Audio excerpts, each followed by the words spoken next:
You tap place order on a delivery app. Somewhere behind that button, most apps make you stand in a line you can't even see. Here's what that line actually looks like.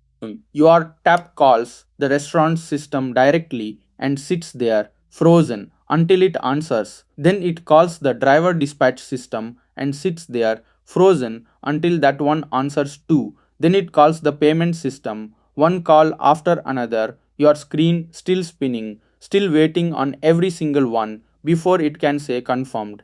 That's a synchronous system, and it's exactly as fragile as it sounds. On a slow Friday night, if the restaurant system is a little sluggish, every order behind yours starts piling up behind it, doing nothing but waiting its turn. Enough orders pile up like that, and the whole app runs out of room to hold them and starts refusing new ones. And it gets worse than a slowdown. If the payment system hiccups for a second, the order screen times out waiting for it, which times out the app waiting on the order screen. And in seconds, one tired little service has taken the whole thing down with it. One slow database, three dead dominoes. So here's the fix, and it starts with your order refusing to wait at all. The moment you tap place order, your app doesn't call anyone. It just announces one fact into the world. Order placed and moves on with its life. Engineers call that announcement an event, and once it's out, it's a fact. It happened, it's time stamped. Nobody can unhappen it. Your app just played the producer. It shouted the fact and moved on. The way a cashier calls out order 42 and turns straight to the next customer, never watching to see who picks it up. That announcement isn't just a bare shout either. It comes wrapped in an envelope, a timestamp, and an order ID on the outside. The actual order details, the payload, sealed inside, and it isn't a random shape. Everything follows the same shared format, a schema, so anything downstream knows exactly how to open it.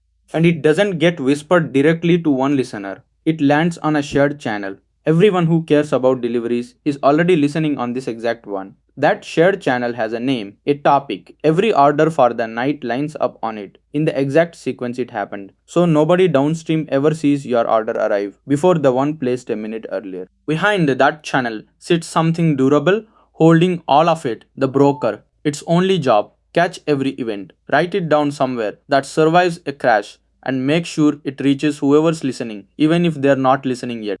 And for one beat, nothing happens. The announcement just sits there on the topic waiting. Then here's the part that actually saves you. Three completely different services are sitting on that one topic, and none of them know the other two exist. The restaurant's kitchen display picks up the event and starts cooking. The driver dispatch service picks up the same event and starts hunting for a nearby driver. The payment service picks up the same event and charges your card all three at once of one single announcement. This fan out is called publish subscribe, and it's the reason your screen says confirmed almost instantly because your app was never waiting on any of those three to finish. Not every listener needs the same amount of detail either.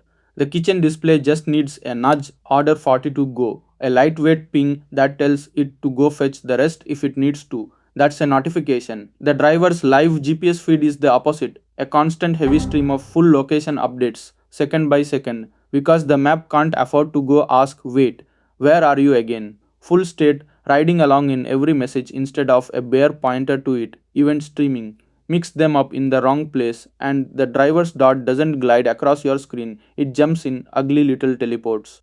Now follow your order a little further because this is where it gets interesting. Your app never stores just one line that says status delivered and overwrites it as things change. It keeps every single thing that happened to that order placed, accepted, picked up, delivered one after another forever. The same way a bank statement never erases yesterday's transactions to write today's balance over them. This whole trick has a name. Event sourcing. It means your current order status isn't stored anywhere. It's calculated fresh every time by replaying that whole history from the start. Which is also why the screen that shows you your driver is 2 minutes away isn't reading from the same place that's busy recording every GPS ping. The read side and the write side are split apart on purpose. So a flood of writes never slows down the one thing you're staring at. That's CQRS, command query responsibility segregation. It's why your delivery map stays smooth and glassy even while the backend behind it is getting hammered by every driver in the city at once. But say your driver never shows. Somebody has to unwind all of this, refund your payment, release the food back to the kitchen, cancel the dispatch, and there are two very different ways that happens. One way, every service just watches for the cancellation event and independently decides what it needs to undo. No one's in charge, each one reacts on its own, and somehow it still comes out right. Choreography, the other way, one dedicated coordinator explicitly walks through every step in order. Refund first, then release the food, then cancel the driver. Saga Orchestration, a conductor instead of a room full of independent musicians, and one single point everything now depends on. Now zoom all the way out because this exact shape is running underneath more than your dinner. Uber's entire map is millions of drivers broadcasting a GPS event every second, matching you to the nearest one and moving your search price in real time off that same stream. Netflix and Amazon push billions of these events a day across thousands of services, which is the only reason their systems don't buckle when a new season drops and everyone logs on at once. Your bank is doing it too when your card gets swiped in New York and 2 seconds later in Tokyo, a fraud engine watching that event stream freezes the card before a human ever looks at it.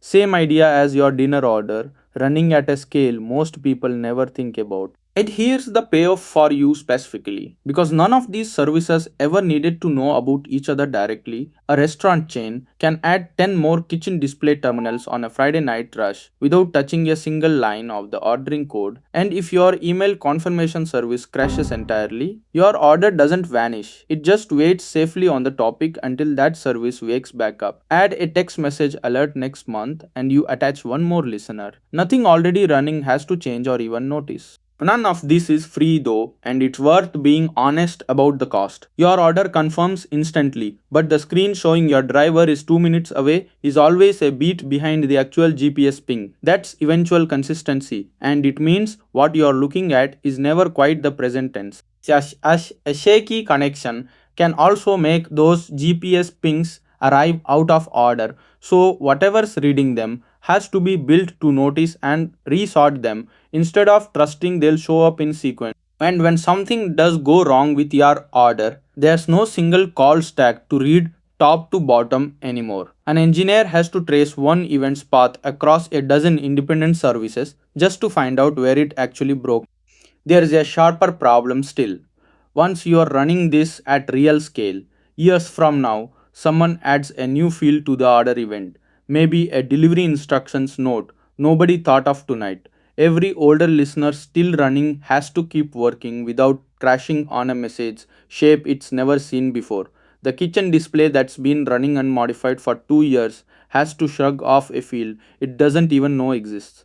This discipline is called schema evolution. Skip it, and the day you ship that new field is the day half your listeners quietly start crashing at the exact moment nobody is watching for it. And because the broker sometimes delivers the same event twice after a network hiccup, whatever's charging your card can't just trust that every message it sees is new. It has to notice a duplicate payment event and refuse to charge you twice for the exact same dinner. Engineers call this guarantee idempotency. Skip it, and a single retried network message turns into a second, very real charge on your card for a burger you only ordered once. So, when does none of this actually make sense? If you are building a simple internal tool where an admin clicks a button and expects an instant direct answer, all this machinery is pure overhead for a problem you don't have.